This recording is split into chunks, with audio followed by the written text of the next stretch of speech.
Hi guys, Neil at Italia Autos. Welcome back to another video on my channel, and behind me we have the first on this channel, an Alfa 164 V6. So let's have a look around it and see how it's doing.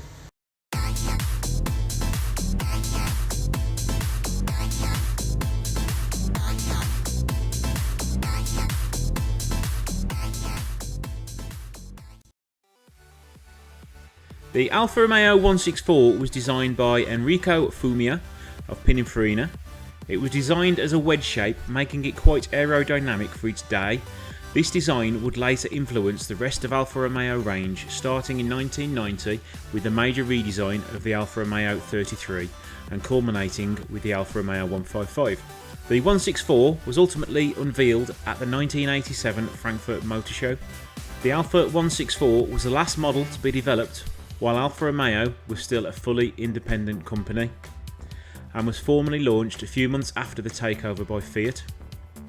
The top of the range engine was the 3-litre Buzzo V6 designed by Giuseppe Buzzo. Originally for the Alfa 6, its 12 valve design was later upgraded to 24 valves, like in this car we have here today. The engine in this car produces 207 horsepower and 266 Newton meters of torque at around 5,000 RPM, so it was actually quite a powerful car in its day. Now I've got to say, I have already had a little look around this. I've had it on the ramp for some work which needs to be done on it, and it is in spectacular condition. It's the first one I've had in the workshop, so it's definitely a rare one for me. It's also a very rare one on the roads. It's a 3-litre V6 one. It's done around 110,000 miles, so it is relatively low for its age. Bodywork is in outstanding condition. It's still got a really nice shine to it, and it's all one colour. We do have a few little marks on it, like a little bit of lacquer peel around the door locks and a little bit of fade on the door handles, but generally even all the plastics are in remarkable condition. Had a little look sort of behind the doors where you'd get the normal rust marks, and there's nothing there at all. It is very good indeed.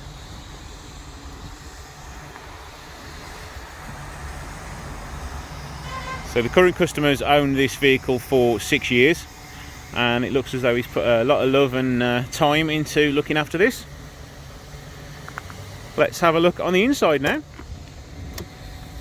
Unfortunately, something's happened to this seat cover here. I'd imagine it's broken over the years and they've just trimmed it to fit. So that is a shame about that.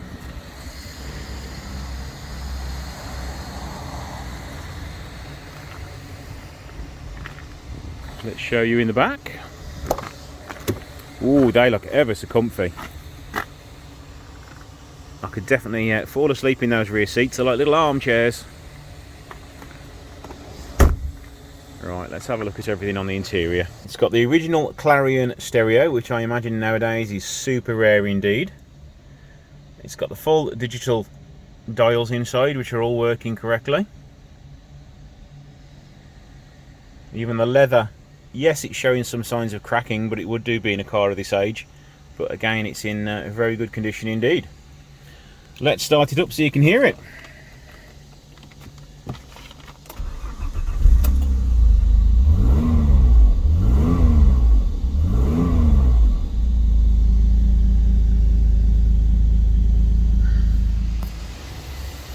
Onto the glorious beast of an engine now. It is actually in for a cam belt water pump and to the oil leak, which we'll talk about a little bit later on. I'm also going to be detailing the engine bay, painting the front covers, and doing something with these fuel rails, and probably with the vacuum and EGR as well. Also need to repair and paint the airbox. Some of the plastics are starting to age a bit now. I mean, you can see here this is disintegrated away and the covers are missing on the top, but that's life, I'm afraid. Things get older. So let's get it in on the ramp now and we'll see how good it is underneath. Now let's start on the underneath. Very tidy from what I can see. It's been well looked after. The front subframe has been treated. We've got Powaflex bushes on the lower arms.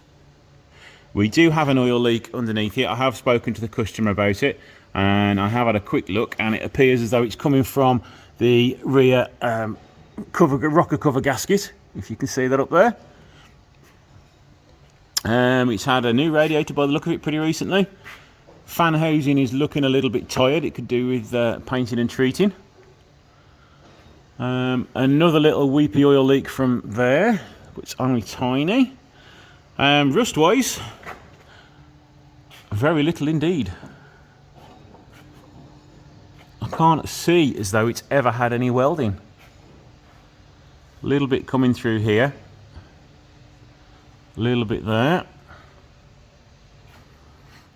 and a little bit around this front jacking point here, so that's going to want tending to, and a little bit around that seal there. So generally it's in amazing condition for a British car, surviving all these winters. Let's have a look at the back, see how that's doing for rust.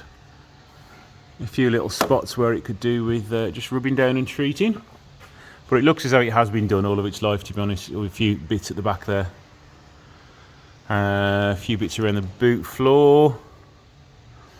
Everything looks really tidy and well looked after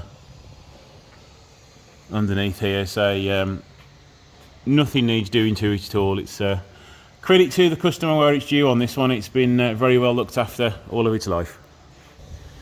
So there we go, guys, this is the Alfa 164. Thank you for watching, hopefully you've liked it. Don't forget to hit that subscribe button and like button, and I shall see you in the next video.